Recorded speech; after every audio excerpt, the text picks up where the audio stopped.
আসসালামু আলাইকুম। আজকে আমি আপনাদের সঙ্গে শেয়ার করব কুমড়োর শাক দিয়ে চিংড়ি মাছের তরকারির রেসিপি।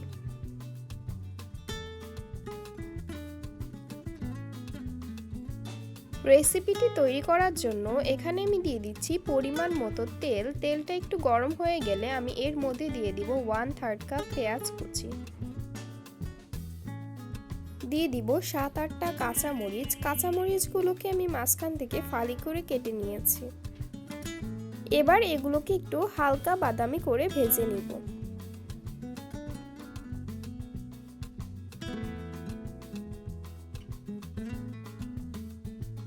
এবার এর মধ্যে দিয়ে দিব 1 টেবিল চামচ পেঁয়াজ রসুন বাটা, 1/2 টেবিল চামচ জিরা বাটা।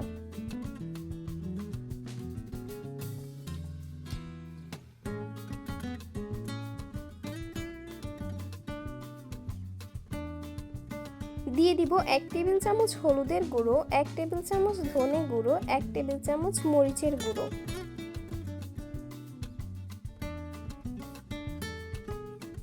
দিয়ে দিচ্ছি স্বাদমতো লবণ।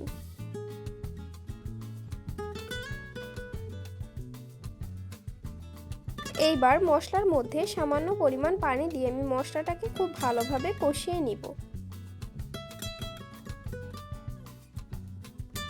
এইবার মশলাটা কষানো হয়ে গেলে এর মধ্যে আমি চিংড়ি মাছগুলোকে দিয়ে দিচ্ছি। এইবার চিংড়ি মাছগুলোকেও নেড়ে চেড়ে আমি একটু কষিয়ে নিব।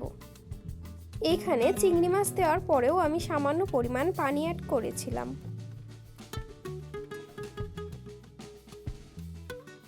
চিংড়ি মাছগুলোকে ভালোভাবে কষানো হয়ে গেলে এর মধ্যে আমি কুমড়োর শাকগুলো দিয়ে দিব।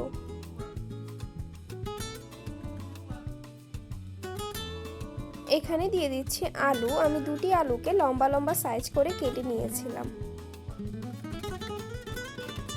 এইবার খুব ভালোভাবে নেড়েচেড়ে শাকগুলোকে মশলার সঙ্গে মিশিয়ে নিব।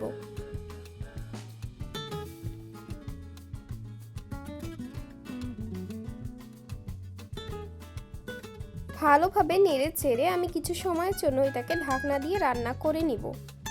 এখানে আমি 5 মিনিটের মতো তরকারিটাকে ঢাকনা দিয়ে ঢেকে রেখেছিলাম। দেখতেই পাচ্ছেন শাকগুলো থেকে পানি বেরিয়ে গেছে।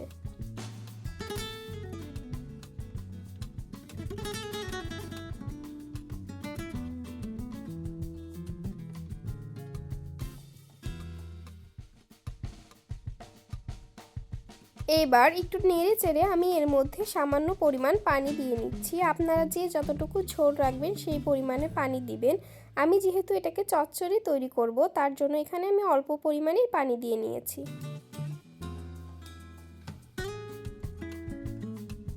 এবার ঢাকনা দিয়ে ঢেকে পানি শুকিয়ে নিলেই রেডি আজকের এই রেসিপিটি। এই তরকারিটি শীতের সময় গরম ভাতের সাথে খেতে খুবই মজা লাগে। যারা এখনো কুমড়োর শাক দিয়ে এই চিংড়ি মাছের রেসিপিটি ট্রাই করেনি, তারা অবশ্যই এই রেসিপিটি ট্রাই করবেন। আশা করি খুবই মজা লাগবে। যদি আজকের রেসিপিটি আপনাদের কাছে ভালো লেগে থাকে তাহলে অবশ্যই লাইক কমেন্ট করতে ভুলবেন না। যারা আমার চ্যানেলে নতুন তারা আমার চ্যানেলটিকে সাবস্ক্রাইব করে নতুন নতুন আরও ভিডিও পেতে চ্যানেলের সাথেই থাকবেন। যারা পেজে নতুন তারা পেজটিকে ফলো দিয়ে রাখবেন। আজকের মতো এখানেই বিদায় নিচ্ছি। আল্লাহ হাফেজ।